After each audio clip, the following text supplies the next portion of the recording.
Greetings, happy warriors, and welcome to the Rabbi Daniel Lapin Show, where I, your rabbi, but in this case, and his wife, reveal how the world really works. That's very good, exactly. Exactly. It's the show where we speak about things that you actually do care about. And it's the show we speak about that shows the things that never change, that you have to depend upon in a world where everything changes very rapidly. And one of the things that has changed very rapidly are the statistics on men and their friends. Now, you know that our entire system of life improvement, whether we're talking to ourselves or our children, or we're working with people whom we are teaching to become effective coaches, we always stress the 5 F's: family, finance, faith, fitness, your relationship with your body, and finally, friendships, your social connections. And these apparently have undergone substantial change. We both became aware of a woman who's been writing for the New York Times, and her name is Catherine Pearson. And she did an article back in February of 2025, and then again in July of 2025, both on the same themes with slightly different emphasis. The first one she did was about what she called man-keeping. And this is, it turns out... I think it's the second one. I think that was the most recent one. And what was funny about it is I wrote a musing and I gave it to you for editing, which is how we do things. They ask the rabbi, we work on together. Thought tools, my husband writes and I edit, and my musings I write and my husband edits. And I gave it and my husband said, that's so strange. I just did a Lapin lens on that, which if you remember, you have access to our Lapin lenses. If you're a special access member, actually, you have access to our Lapin lenses. And I had not heard his Lapin lens. It had not aired yet. And yet I had written a musing on the same topic, which is very strange because most of the time when one of us reads an interesting article, we share it. Yes. But somehow this one had gone under the radar and each of us separately had found it worthy of more discussion. Yeah, right. So basically, the starting point, I think, is that as recently as 1990, how long ago is that? Well, that's 35 that's a while years. Ago. It's 35 years. But okay, in sociological terms, you know, it's a generation and a half. It's not even 2 generations. Okay.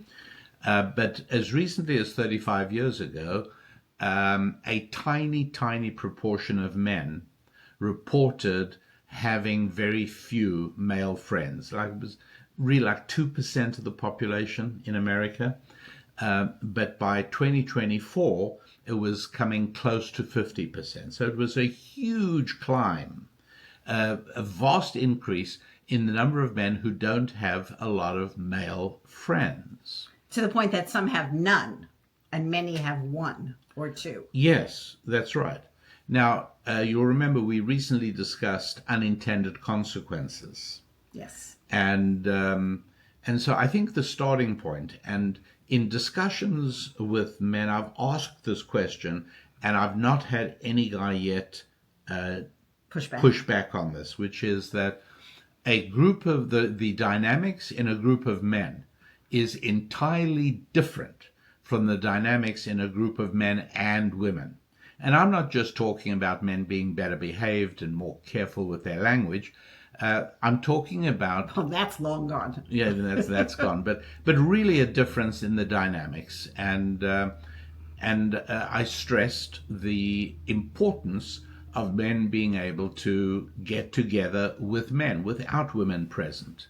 And the unintended consequence here is that over the 35 years we're talking about, one of the things that has happened is that women have pushed to eliminate and even to make illegal men's only get-togethers. They're discriminatory. They are places where men advance one another's business interests, and keeping women out is to make sure that women are discriminated against. Which is valid and true. It's not that that isn't a ridiculous statement. It's a little bit, but not entirely it's not a ridiculous statement. It's a little bit ridiculous. And in my musing, what I wrote, because one of the things that I don't think you mentioned in the article, the most recent article in the New York Times, she was talking that women are complaining about, it's now a new word, man keeping. That it's too much to be your spouse's spouse. You now have to be in charge of their social life. You're everything. You're their best friend. And you are their social life, or you have to arrange for their social life because they don't have friends.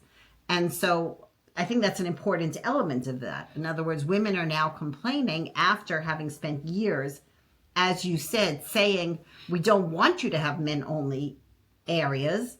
Now they're complaining because their men don't have other men to hang out with, because once you made those areas co-ed, men lost interest or the interaction was completely different. They didn't end up having the same types of relationships they did when it was male-only meeting.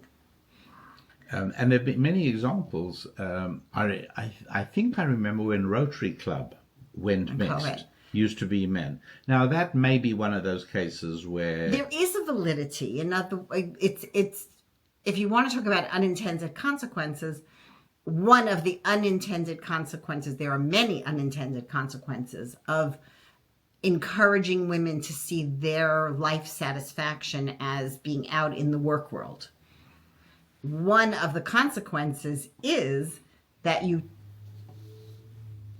is unfair. Yes, if there is a male-only gathering, of course business gets done there. Yeah. And so a woman is absolutely right for saying, I'm excluded. I don't have the same shot. If you, ladies, if you belong to the cohort of women who derive the paramount joy and satisfaction in life from their relationship with their husband and children, with their family, if you are in that group of women, then it is distinctly to your disadvantage that your husband finds it harder today to have men friends than he used to.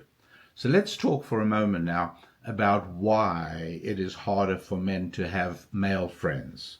And to start the ball rolling, one of them is that many men today work at home. Many, many more men than in 1990, 35 years ago. Many more men work at home. Or if they go to the office, other people are working from home, so it's fewer people who... And so one of the most important areas where men formed male relationships is at work. And yes, I don't think it's a great idea for guys to go to a bar after work, but I kind of understand. You want to de-stress a little bit from work before you head home. You hang out with the guys or maybe you play a quick round of basketball or something before you go home. But there is such a thing as hanging out with the guys before you go home, and that is a positive and a good thing. And before we go to your thoughts on why it is now so much more difficult for men to form friendships with other men, let's just also talk about the American Alliance of Jews and Christians. Which is for men and for women. Yes, it is. This is the time of the year, one of the 2 times a year where we speak about the American Alliance of Jews and Christians and what it does in terms of providing a connection point for people connecting over ideas, not over things or over gossip about people. Well, it's one of the things that makes this podcast possible. The American Alliance of Jews and Christians sponsors this podcast. And very often on podcasts you mention, and because in the hope that they will be useful to people, various resources we have, or even membership in our We Happy Word community. But there are many people who they just don't want another email coming in. They're at their max, and yet they want to be givers. They don't want to just be someone who just takes by listening to the podcast and taking advantage of the wisdom that you give each week in the podcast. because human nature, healthy human nature, doesn't want to be only a taker. So there are many people who want to be givers, and the American Alliance of Jews and Christians is a nonprofit charity. So it's a way to, supporting the American Alliance of Jews and Christians is a way to ensure that this podcast continues. And if you think that secularism is best, well, first of all, if you agree that secularism exerts a baleful and destructive effect on human society, and if you believe that the best way to defeat secularization is by Jews and Christians coming together to promote and advance a Bible-based Judeo-Christian worldview, then perhaps you'd consider supporting the American Alliance of Jews and Christians. And the way to do that is to go to AAJC, standing for the American Alliance of Jews and Christians, AAJC, not .com, AAJC.org. And you might find it in your heart to help the work that we all do at the American Alliance of Jews and Christians to help make all of that happen. The podcast is very much a part of that. Another area where women have made their way into men's areas is in the church and the synagogue. Oh, yes.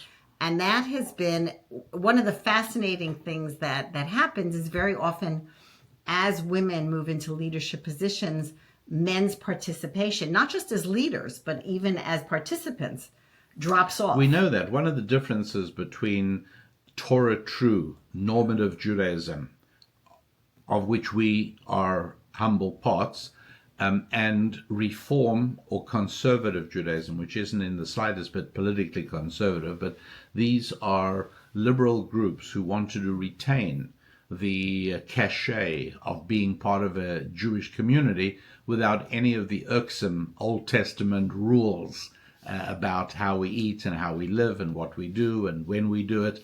And so one of the things that they changed was worship services revolved primarily around men. You needed a minimum of 10 men for a prayer quorum. And so every single morning... We still do need it. Still do need it. It's every single morning. I don't make it every morning, but the mornings I do make it.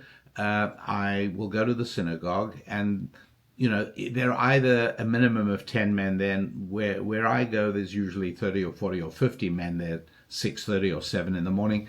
But sometimes I go to a smaller group, and I might arrive, and I'm the 8th guy, and we wait, and a few minutes later, the 9th guy walks in. A few minutes later, the 10th guy walks in. Everybody gives him a round of applause, and the prayers begin. And so, conservative Judaism, a number of years ago, like many 30, 40 years ago, came up with the idea, well, we're going to start counting women in the prayer quorum. Now, the fact that we don't count women in the prayer is not discrimination against women. It's recognition that women achieve spiritual connection with God far more easily than men do, and in different ways. Well, can I just add something? It's that this isn't really, when you don't go, you are failing. Yes, it is it's an obligation. It's an obligation to go. And I've never found it to be fun. You're not big on it. Winter morning, it's freezing cold outside, and 7 o'clock I'm heading out to the... So it's not that, in others, we don't have a lot in Judaism that is, if you feel like it, this is what, it's an obligation or not, and we don't oblige women because that would be in direct contrast to being able to be a mother or even just a wife, to be able to, you'd have to choose. Well, I'm not going to give my husband a nice breakfast because I'm out there in the synagogue. Yeah. So a woman can go, a woman can show up, but she will not count for the quorum because she's not obligated. You can only count if it is an obligation to be there. And one day, if you don't show up a lot, God is going to say, hey, you had an obligation and you didn't do it. This is a problem. We're going to have to talk. Right. And so when the conservative branch of Judaism introduced this revolutionary notion that women are going to count in the quorum, what they said is they tried to advocate for that and sell it. They said, look, it's going to mean there are many more morning services, because you may have a morning service, where they struggle to get 7 or 8 or 9 guys. All of a sudden you allow women to count, and it's going to be double the amount. So this is going to be a huge step forward in advancing morning services. Well, you won't be horrified to hear that it had exactly the reverse unintended consequence. Women started coming and men dropped out. And then women found that it actually is not so much fun to show up every morning. Yeah, so having won the victory, having won the battle, they lost the war. And there are far fewer services now because it was very difficult to get men to come back. By the way, the same error was made in the marketing of a pickup truck a number of years ago. And I don't remember if it was General Motors or Ford or Chrysler, but one of the pickups started running a series of advertisements marketing the pickup to women. And they ended up losing. No, they didn't get more women, and they lost the men. They didn't get many women buying it, but the men didn't want to buy it. Why? Because there's certain things, you want to feel, a man wants to and needs to feel manly in a way that a woman never knows what it's not to feel that. It's a completely different kind of thing. Nobody ever says to a woman, or to a girl, come on, girl up or woman up. But we say it to men all the time, come on, man up. And so we want to feel masculine and manly. And in every aspect of male-female relationships, the action is called for on the part of the man. And he wants to be able to, let me use the word, perform. Men want to feel masculine. And so the pickup truck I was going to buy, I'm now being told, hey, this is a girly pickup truck. I'm sorry, I can't say I sit down and have a deep, long think session about it, but intuitively, just one of those things that just, that pickup truck maybe subconsciously moves off my radar screen. But coming back to friendship, you were giving a speech last Friday. You gave a speech in Lancaster, Pennsylvania. I did. And as you went in to get the rolly thing to bring out to put suitcases on, and an entire contingent of Harleys went by. That was a male bonding. A Harley Davidson, having a Harley Davidson is a male bonding. Yeah. And were any girls riding pillion? They were riding fast. Certainly I didn't see anyone who looked like, no, I'm not riding pillion. No one was riding pillion. But riding, could there have been a female rider? And that is very often what is held up as, what if there's a woman who really wants a pickup truck? What if there's a woman who really enjoys riding a Harley? But to give her the ability to do so or encourage her to do so destroys something in the process. And this is one of those things that our society has so much trouble with, is there'll be an exceptional woman who has certain interests or an exceptional man who has certain interests. Yes, that's right. And in order to say, well, they mustn't be made to feel bad, you end up destroying an entire structure that's built. Yeah. And so in the church, I do know this from churches, and I have actually heard a number of pastors talking, and I may be offending some listeners. Maybe there are listeners who are women who are pastors. Take offense at you, but Susan. When there's a woman pastor who's giving leadership, I'm not, the pastors I listen to, so they'll quote the New Testament. I'm not going to do that. That's not my place. But in terms of, is something being taken away from the man? Are the men subtly being discouraged from leadership? And he said, that's not fair. Why should that be? She's a fantastic, I happen to be a pretty good teacher, I think. I teach women. And I don't appreciate getting up in front of an audience. I certainly don't teach Torah to men. Because although I, quite frankly, in all honesty, would know more than many men, and I could be a good teacher, it will emasculate them to hear Torah being taught by me. And that's not worth whatever I do. It's a little odd because we've known, some really terrific female preachers, church leaders. We've known a few really, really compelling. Yes. And then on the Jewish side, there was Mrs. Jungreis. Yes. Who was a rabbi's wife who spoke to men. And these were effective women. But very effective. I also know that many of my Christian friends and colleagues are negative for the same reason you've just said. They're negative about women preachers. And I know Samuel Johnson was as well many, many years ago. But regardless of that, the point we're making is that men men's groups, men's alliances are really valuable. And what I want to do is go through why they're valuable in all the other 4 of the 5 F's. Okay. So the 5 F's are friendship, and then now family, how does finance, it relate to fitness and faith. faith. So let's first talk about, this will be easy to sort of get it rolling. How does men's friendship fit into finance? Well, that's easy because it's very often a source of leads or advice or whatever employment. It's a wonderful, the friendships with other men leads very often to increased financial. Right. Even, I'm going to say, the competition. I think there's a certain competitiveness among men. True. And so if you hear that your friend is I'll tell you where that'll better, come up more when we talk about fitness. That's where it'll really come up. But I think, does it not come up in it finance comes in finance as well? well? I think it does, yes. You want to be able to reciprocate. If a friend is giving you something, you want to be able, worth money, you want to be able to reciprocate. Yes, or if a friend calls you and makes an introduction to somebody, and you look forward to a chance to do the same thing back so again. It's pretty straightforward. The boundary line between friendship and finance is very blurry. How about the boundary line between friendship and fitness? How does that work? Well, to start where we ended with the competitiveness, absolutely. There is competitiveness. It's also going to be a lot easier if I have a male friend. I wouldn't do this with it. I wouldn't have a female friend, but it's unthinkable to even think of doing this. But if I had a male friend and we arranged to meet at the gym 3 mornings a week, it's guaranteed that I will be a more reliable worker outer at the gym than if I didn't have that male friend. It's huge. Just the fact hanging around fit, healthy guys means there is subtle pressure on me to do the same. Let me ask you a question, and I'm not sure what the answer is. It's always dangerous to ask a question when you don't know what's coming. In public. But right. Women, myself included, tend to nag very much. We need to schedule a physical for you. You need to do this test. You need to do the A, B, or C.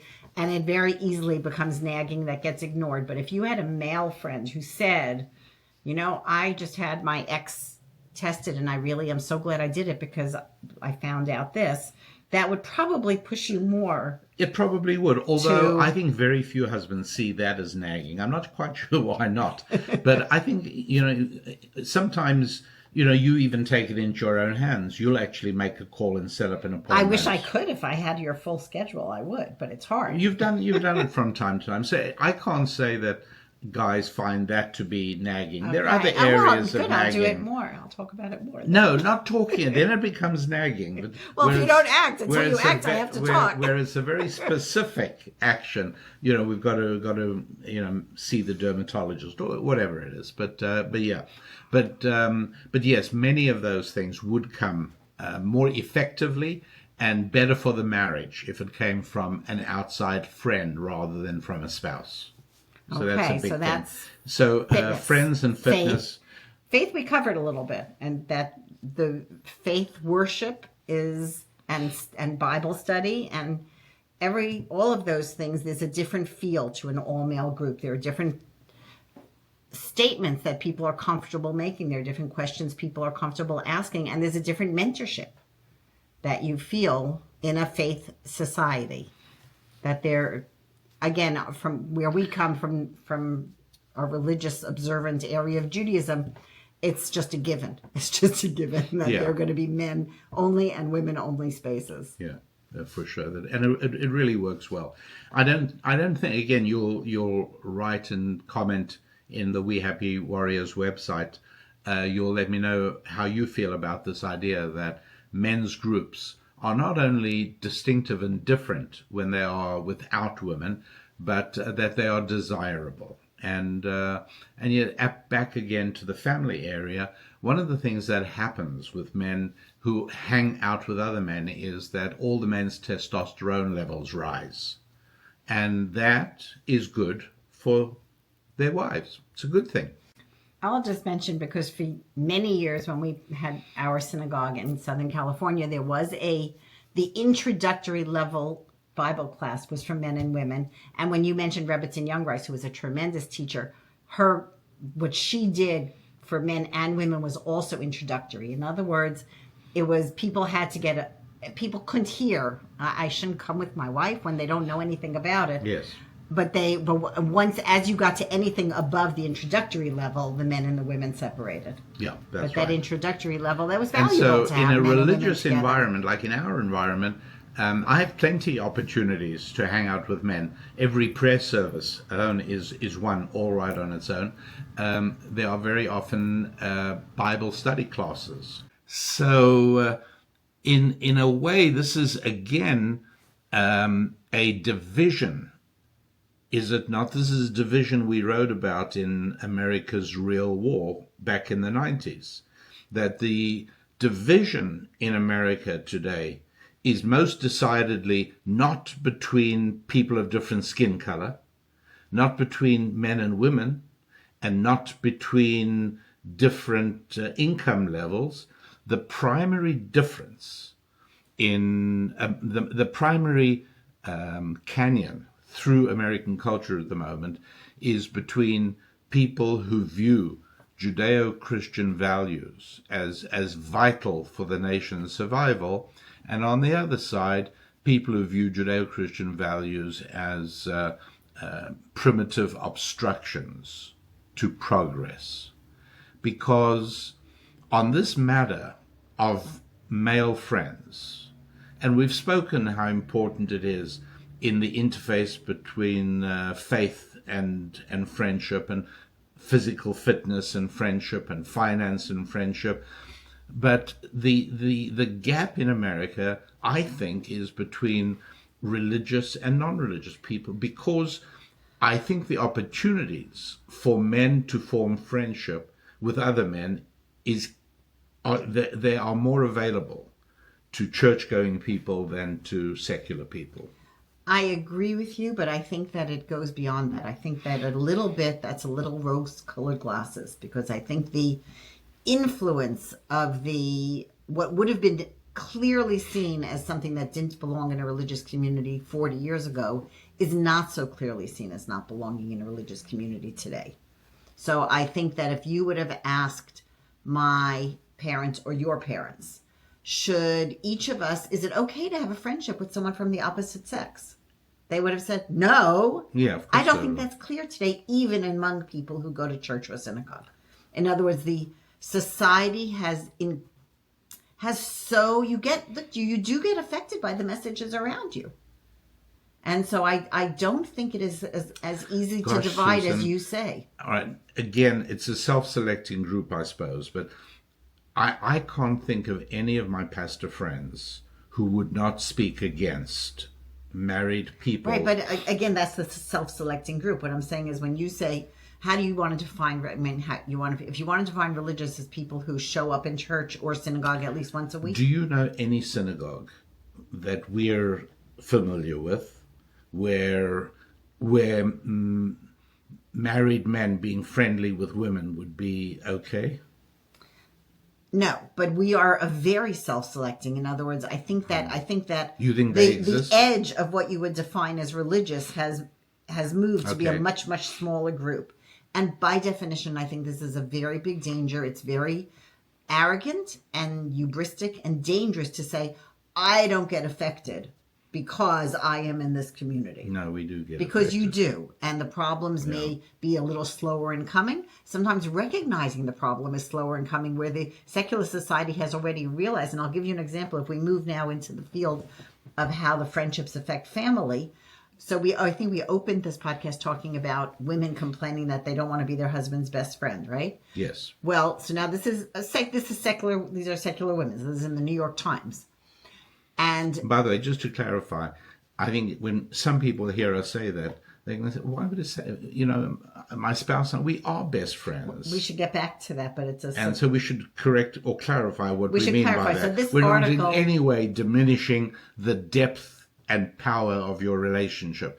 We're saying it's not quantitatively different. It's qualitatively different. The relationship between a husband and wife is so very different from the relationship between friends, and both are needed. So in this New York Times article, she's talking that women are complaining about man keeping, that they have to be their husband's best friend. And yes, we can discuss why that's a problem. But I found fascinating that in the article, women were talking about it. They were not one of these women suggested that their husbands should become friends, that they might set up a play date, quote unquote, with their husband and another female. But that has been a mantra of secular society. Platonic friendships. We can have platonic. Why would you not have a friendship? Not everything is about sex. You don't have to, right? Platonic friendships. All of a sudden, in this article, platonic friendships were out the window. Oh, that's a really good point. So what I'm saying is that I think that sometimes I do believe religious communities have been affected by the platonic friendship argument.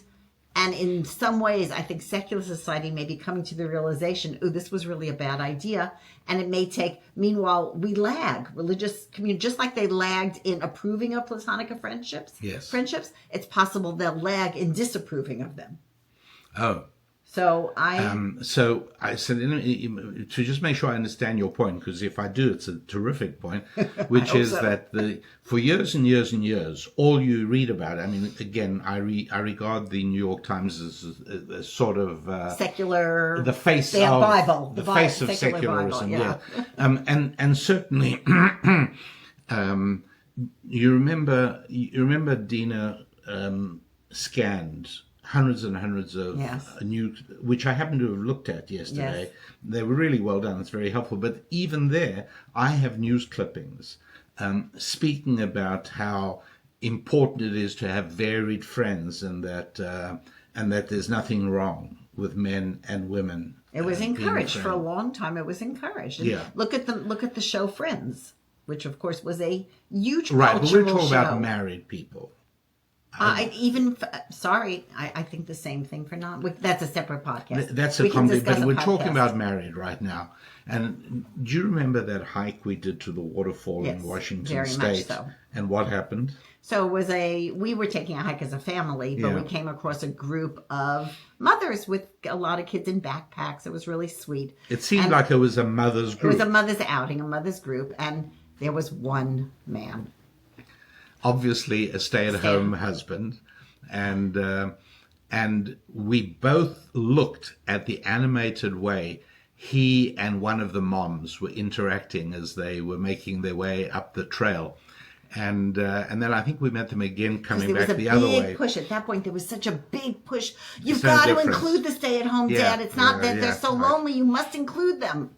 So we don't know the end of the story, but we predicted calamity because they were having a fine time, that pair, and the end of the story is not certain, but somewhat predictable, and so we're saying that ideally, men would be able to access, and through men's groups at church, would have access to men's, but I'm now agreeing with you because I'm just realizing something else that I've become aware of only actually in the last few hours today as a result of a phone call I had, that in both synagogues and churches, and I'm talking about Bible-believing, religiously committed, God-fearing churches and synagogues, because they're the other kinds as well. The biblical vision of a strong man has been eroded. Yes. And disdained. Eroded and maybe looked down I wasn't going to go as ways. far as disdain. You may be right, but certainly eroded, and it's not being produced. So although you will find men's groups in churches and synagogues, religiously committed churches and synagogues, you will find, but those men's groups themselves have become slightly feminized. In many, I agree. Yeah. Many of them are very much. And I want to just, on that point, I just feel a need to add one more caveat, which is that feminizing is the default condition. and I think this may be one of the most important points I'm making during the course of this podcast, which is winding down to its conclusion. I believe this is one of the most important points that ancient Jewish wisdom conveys, and that is not widely understood. And that is that by the nature of things, men will devolve in a feminine direction in the absence of serious masculine energy being injected. And as the spiritual gravity leads in that direction. Isn't it true that Yes, fetuses start out as female and then at about 7 weeks there is some injection? There's a testosterone injection. So even XY babies that are destined to become male look the same as XX and we've fetuses. spoken a lot in some of our teachings let me about just how wrap the up. physical The physical reflects the spiritual, and the model that God puts in place in utero is a reflection of reality later on. And there again we find that for a fetus to develop properly as a male, it needs an injection of testosterone. And later on, we know that most cultures, including Judaism, recognize the necessity of acculturating men, not women. Same thing.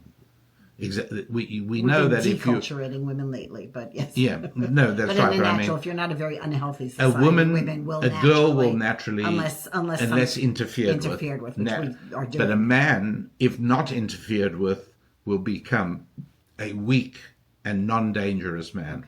Okay. But in fact, what we want are, I'm using the word advisedly, dangerous men is what we really want. Capable of being dangerous men. Yes, that's right. Obviously with self-restraint and control, but you want a potentially dangerous man. So just to come back to you were saying, and I think, are you disagreeing with me? Let me give you an example. There's a sensitivity.